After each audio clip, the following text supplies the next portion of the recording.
Hoy en día en el planeta se conocen más de 2 millones de especies distintas que difieren en forma, tamaño y estilo de vida.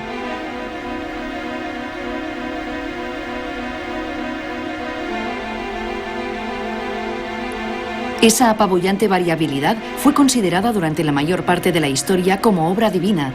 Cada especie había sido creada siguiendo un patrón concreto.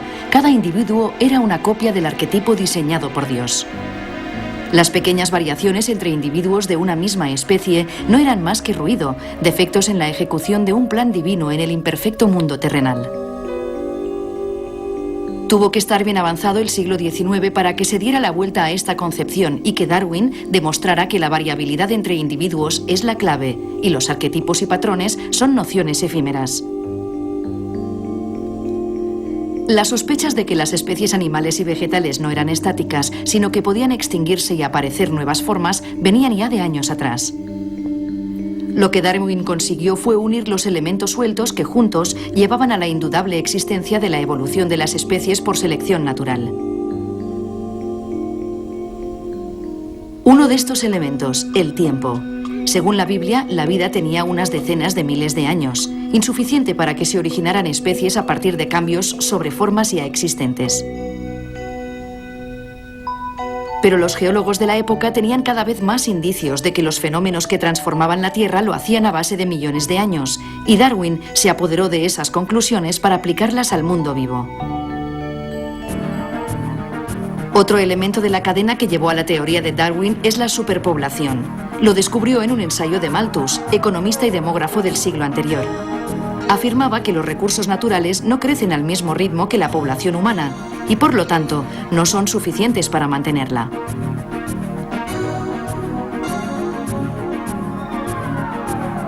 A Darwin no le fue difícil extrapolar dicha teoría a las poblaciones del resto de seres vivos. Tenía que haber, por lo tanto, un filtro, una selección que dejara solo a los más adaptados a su entorno, puesto que los recursos no daban para todos. Ese filtro era la selección natural, que tenía que actuar sobre un fondo, sobre una amplia variedad de gamas de formas heredables, donde solo las más aptas al entorno sobrevivían y llegaban a reproducirse. Darwin tardó más de 20 años en ensamblar los 3 elementos necesarios para demostrar su teoría de manera expresable: tiempo, superpoblación y variabilidad.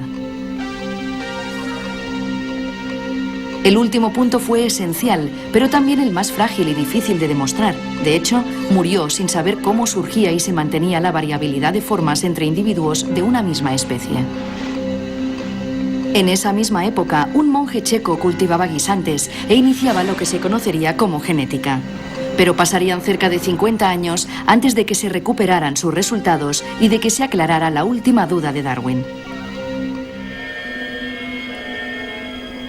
Antiguamente todo era muy sencillo. Hacer el inventario de los seres vivos se reducía a enumerar todas las especies presentes desde el momento de la creación.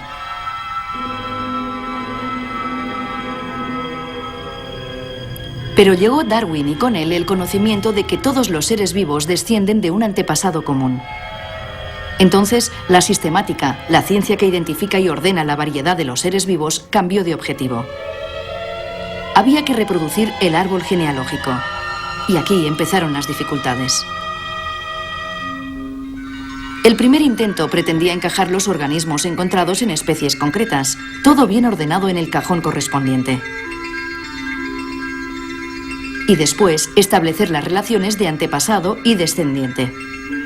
Así se podían narrar cuentos muy bellos sobre la historia de la evolución.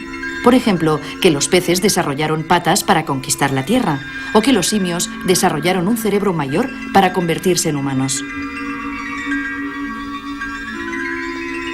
Pero poco a poco se ha hecho evidente que las especies son entidades fluidas que cambian con el tiempo y que intentar encajar los organismos, vivos o fósiles, en un patrón cerrado no refleja la realidad biológica. Nuestro concepto de especie descansa más sobre una necesidad académica que sobre lo que ocurre en la naturaleza. Esto ha provocado que hasta ahora la base de la ordenación haya sido lo estático y el cambio considerado como anecdótico. Pero actualmente se empiezan a invertir los papeles.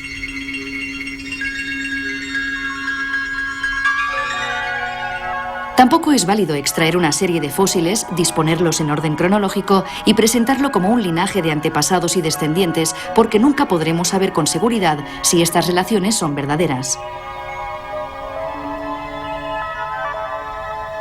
No podemos asegurar que Archaeopteryx es el antepasado de todas las aves. No podemos hablar de eslabones perdidos. Lo único que podemos hacer es, mediante hipótesis refutables, establecer parentescos, comparar y buscar qué grupos están más próximos entre ellos y más alejados de otros. Los problemas de la paleontología y de la sistemática se deben a que tratan con algo tan inmenso como el tiempo geológico. Hablamos de miles de millones de años, unos intervalos tan enormes que convierten los acontecimientos en suspiros, en algo tan desconectado como las estrellas en un espacio que no se mide por kilómetros, sino por años luz. Un fósil es un punto luminoso en un universo negro. Es como un signo de exclamación, pero no es una palabra, ni una frase, mucho menos una historia completa. Por eso, no podemos conectar un fósil con otro para contar un cuento.